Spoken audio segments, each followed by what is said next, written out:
मेहनत में सुख। एक गांव में एक संत अपनी पत्नी के साथ रहा करते थे।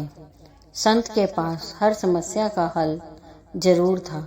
संत काफी गरीब थे और उनके पास खेती करने के लिए थोड़ी सी ही जमीन थी। वह खेती कर इसी तरह से अपना जीवन यापन कर रहे थे। गांव के लोग उनकी मदद करने के लिए उन्हें कुछ ना कुछ दान दिया करते थे, लेकिन हर बार वह सामान उन्हें वापस कर देते थे और दान लिए बिना ही उन्हें धर्म का ज्ञान देते। इस राज्य के राजा के पुत्र जुड़वा थे।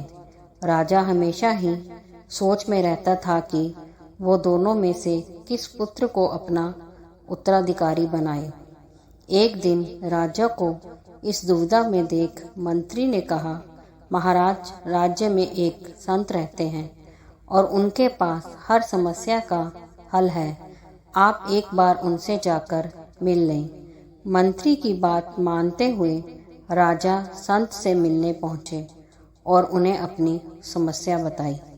राजा की बात सुन संत ने कहा, महाराज, उत्तराधिकारी चुनना बेहद ही सरल है।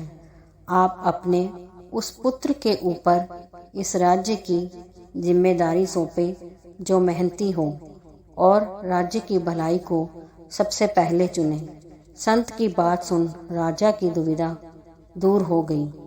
राजमहल जाकर राजा ने मंत्री से कहा, संत के घर में सोने और चांदी के सिक्के और अन्य तरह की वस्तुएं भिजवा दो।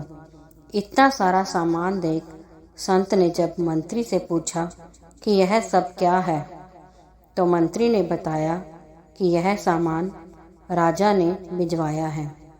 संत ने सारा सामान वापस राजा के पास भेज दिया और अगले दिन राजमहल आकर राजा से कहा, मैं मेहनत करके धन कमाने में विश्वास रखता हूँ और आपके द्वारा दिया गया यह दान मुझे स्वीकार नहीं है।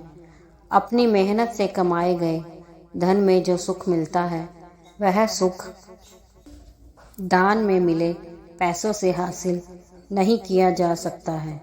राजा को संत की ये बात काफ़ी अच्छी लगी और राजा ने संत को अपने राज्य का पुरोहित नियुक्त कर दिया।